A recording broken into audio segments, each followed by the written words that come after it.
We know the four elements: earth, air, water, and fire. It's the geometry of a square. We have this prevalent system of four all over our world. We have four states of matter: solid, liquid, gas, and plasma.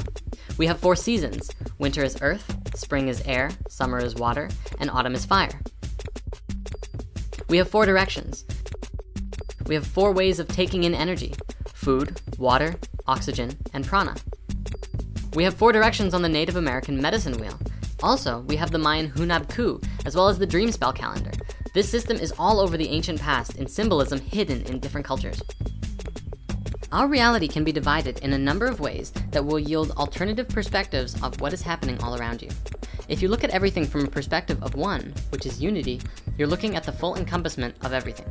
You're looking at the source field. There are no dualities. Everything is one. If you look through two, you see duality. You're looking at the male and the female of reality, the structured and the creative and inspiration.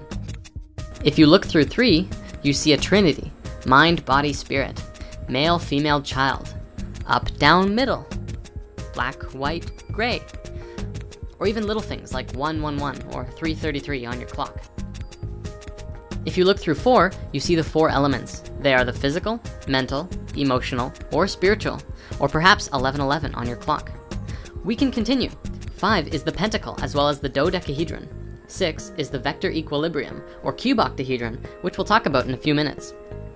Do you see how each geometry is connected to a different energy?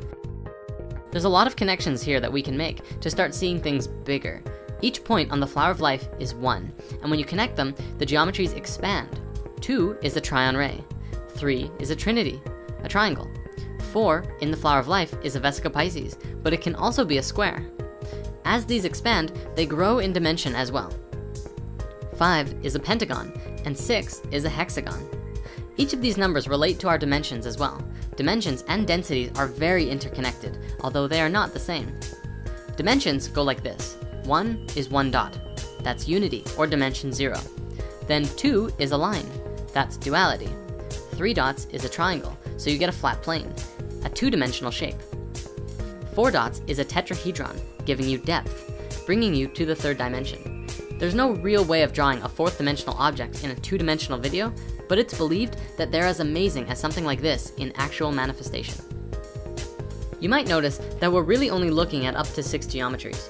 This is because as we're evolving, we're moving from a third dimensional awareness to a fifth dimensional awareness. So these are the ones that we need to understand. These geometries also work in tandem with the chakras. Everything is connected. So we have the 4 elements down, which means there are 2 more geometries to look at. Well, actually 3, but the Merkaba is a whole video on its own. The 5th geometry is the dodecahedron, which I associate to being the life geometry. Not creating life itself, but the expression of consciousness through the other 4 elements.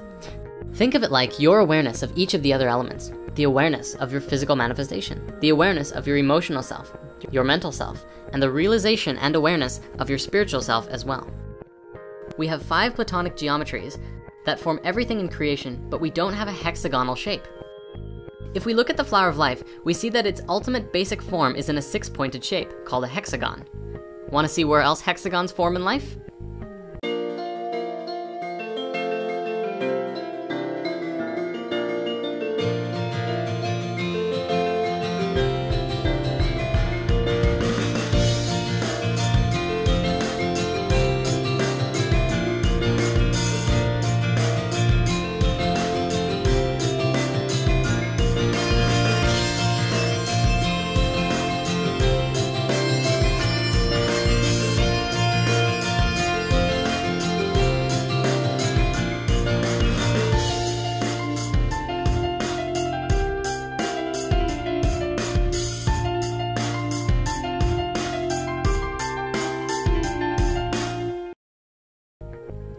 We have all of these hexagons, and yet there is no platonic solid that is formed with a hexagon. So what gives? Well, I want to introduce the vector equilibrium, which was coined by Buckminster Fuller. It is actually formed from 3 two-dimensional hexagons that swivel around each other, and its basic shapes that make it up are an equilateral triangle and the square. These are the 2 smallest shapes that you can make with straight lines, and together they balance at each other's corners to create the perfect shape. Why is it the perfect shape? Well, amazing physicist of the future, Nassim Haramein, has put together a movie called Black Hole that explains this. The reason is that every single line which is connected in this shape is the same distance away from every other point, including the very center of the shape itself. Not even the Platonic solids have that definition, which also makes this the most stable shape and polyhedron, and the basis of the three-dimensional flower of life. Finally, the only reason it's not a Platonic solid is because it has both squares and triangles within it. Platonic solids are Platonic because each face is the same, which makes me think that other shapes must exist that are balanced between two different shapes as well, and construct everything in the universe. To really learn more, check out Black Hole by Nassim Haramein. He actually has done a lot of videos out there which explains his theories and understandings of physics, and he's really amazing to listen to. His latest movie, Black Hole, is a good explanation of everything in just 1 hour, so we do recommend it the most. Before we end this video, I want to connect the final dots in the array to show you how all of these geometries are connected to life, and in turn, you. A seed in the ground sprouts up into a large tree.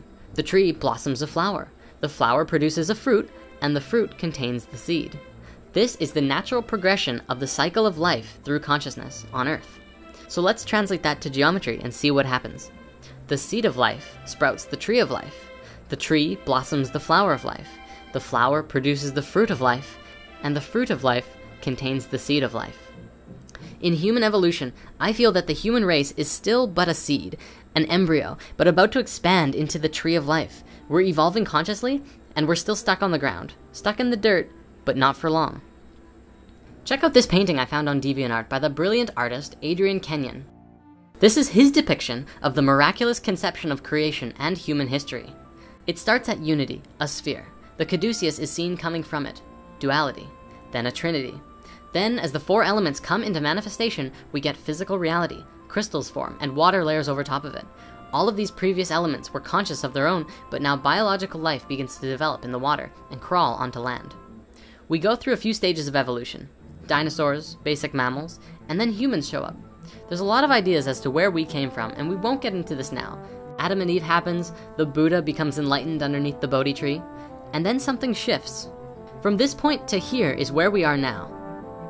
Disconnected from our own natural spiral, paving over the ground, killing people for telling us that being materialistic can heed nothing good. Then come the world wars, and the world falls into chaos. And then something shifts again.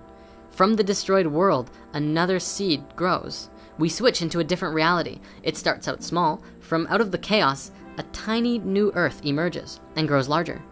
This is the new earth, a new realm of light and purity that we were meant to be connected with all along. The planet continues to evolve. Here exists angels, archangels, and multidimensional hypercubes. The planet becomes more crystalline over time.